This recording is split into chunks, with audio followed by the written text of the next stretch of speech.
I got Chris. I got Mike.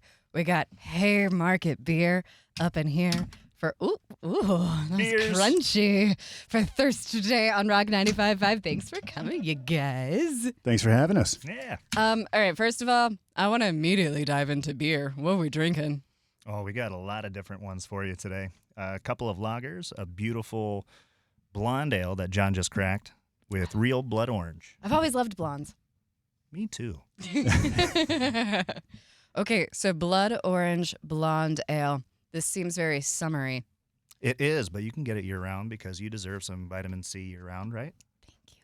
I've Right. always thought that I deserved that, and no one's ever said it, and it's nice to have someone say it out loud.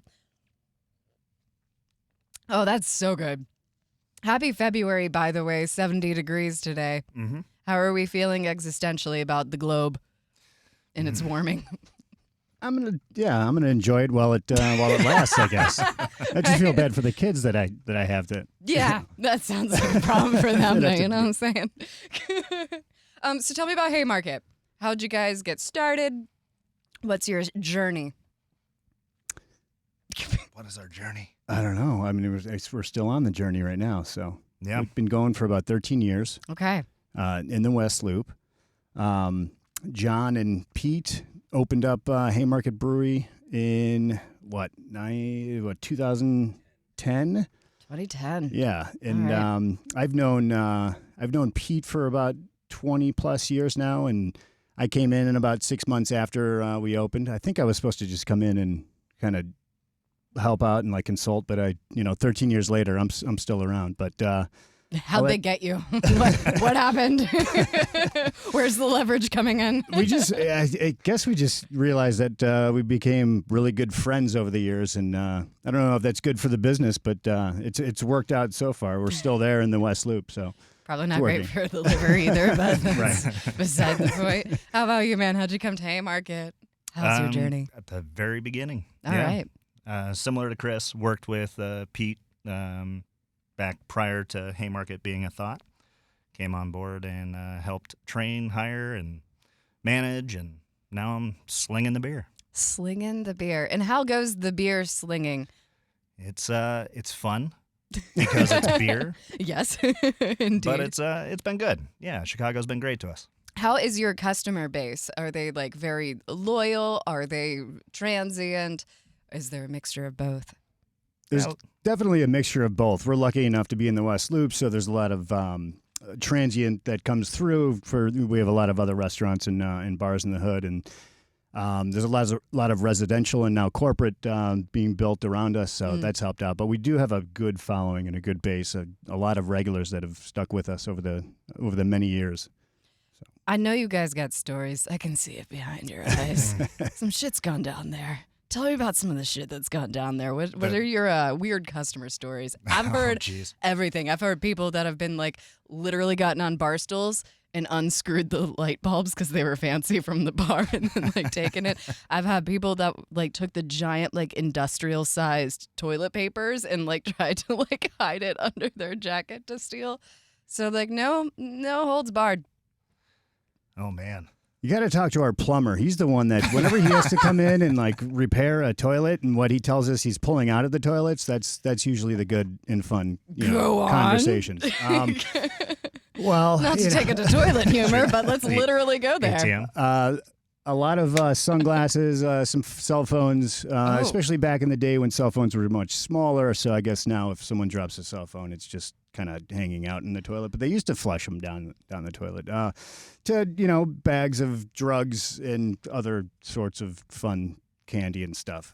You hate to see it go to waste. You said something about ATM, and I'm immediately interested. Let's go. This was early on. We had just installed our security cameras, Okay. and one of our managers, or was it you, John? I think John had gone down to the office for something and noticed that there was a puddle in front of the office door, and he was kind of concerned as to what it was.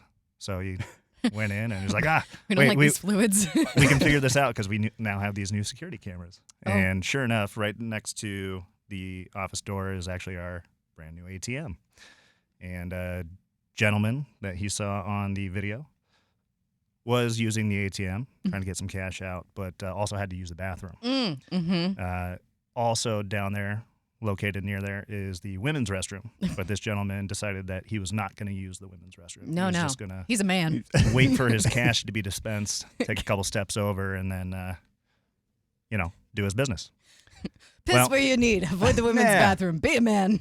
So then he finishes up, takes his cash, and goes back upstairs and enjoys himself. Well, John finds him playing darts in the back bar and asks him if he, would like to step away from his friends to have a private conversation. He goes, "Oh my God, I know you. You're the owner. You're one of the crew. I work with your dad all the time. I work at the bank right across the street." And he's like, "Yeah." He's like, "Hey guys, I'm gonna be right back. I'm gonna go take a tour of the brewery with the owner." He goes, "Hey, did you use the ATM by chance?" He goes, "Oh, you saw my tiny dick, didn't you?"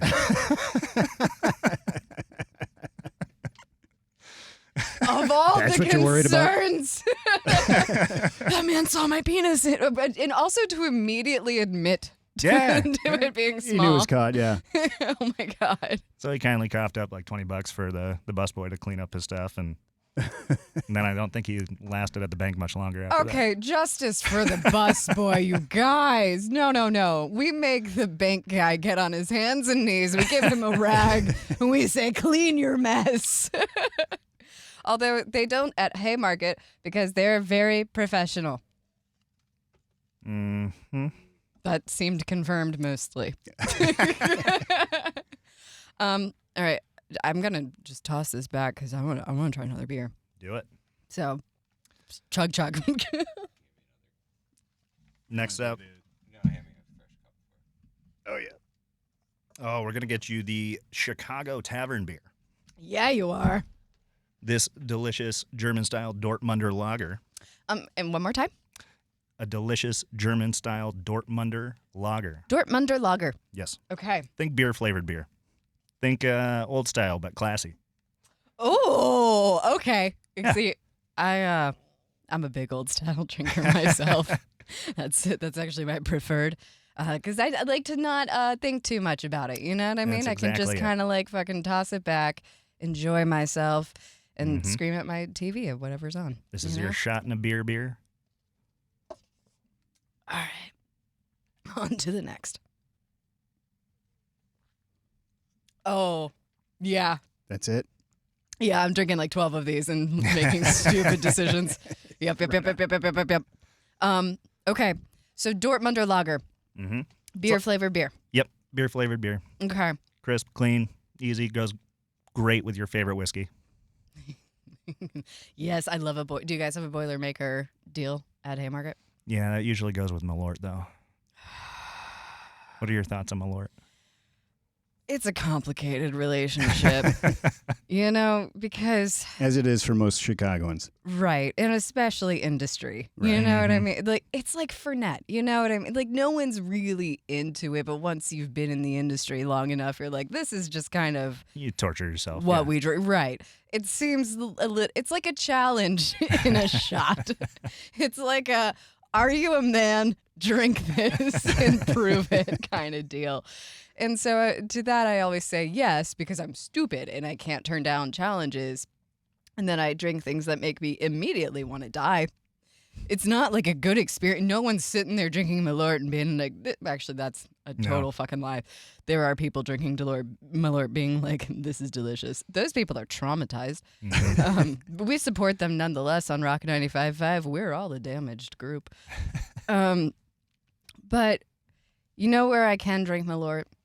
Mixed with a little grapefruit juice. Mm-hmm. Okay. And then I want to die less. And I feel a little fancy. And I get my vitamin C. So that's helpful. But am I ever actively seeking out Malort? No. Or is it just being handed to you? It is being handed to me, and sometimes I'm looking for the $4 shot. And I'm not going to lie. Sometimes I'm like, I will take your $4 alcohol, please. And then it's Malort in these parts. So this is the life we live. What are your thoughts on Malort now that I've done my monologue there? I love it. He loves it. I always thought it was just a joke that Chicagoans would play on people coming into the city. You know, you have a group of friends that come in and say you got to try this. It's a Chicago staple, and then you just sit back and watch or record their expression after they drink it. But So what's your relationship with your parents like? Yeah, they're super proud of me. I'm trying to figure out where the trauma is coming from for this Malort taste. When did you start liking Malort? That might be the better question. That's going to tell me a lot. That's a great question. That's probably age 22. Oh, yeah. Because the first shot was So it's actually real deep in there, huh? age 21 on the 21st birthday. So 16 years later? Yeah. Okay. Yeah. Well, God bless. I need you guys to be drinking more with me. I can't be alone in this. I got you. Okay. Thank you for your sacrifice. Okay. I'm going into Haymarket for the first time. How do I have the ideal experience? What do I order? Where do I sit? What day am I coming in? For what event that may be happening? What's happening? So Monday through Friday right now we're running some happy hour between 4 and 6. Okay. So you can have some of our staples in a smaller portion, like our half nachos, but everything's $6. So mixed drinks, beer, wine, and then even the food that's available during that time is $6. Your experience when you come into Haymarket, you want to come in and just notice the classic pub feel and the look of the ambiance of the whole pub. We have our brewery right center stage across the way from the kitchen, so it's all open kitchen, open brewery, so it's a beautiful look aesthetically. You obviously want to drink many of our pints that we have on tap. We're known for our sausage. We're known for our smash style burgers. We have a particular sausage sandwich on our menu right now, which is a jalapeno cheddar wurst, which we make in-house. And by the way, we brought you some gifts. There's some jalapeno cheddar wurst in there for you and for some of your staff. And then there's some Carolina mustard, too. So basically, from the kitchen side, we make everything from scratch. It still holds that like upscale bar food or pub fare. But it's still to that pub fare, like nachos and pizzas. We make our own pizza dough, but there's our own house-made sausage on the pizza. There's a chorizo that we make that goes on a couple of items, but specifically, a couple of our brunch menu items as well. Jalapeno cheddar. Well, this is going to be the jalapeno cheddar best.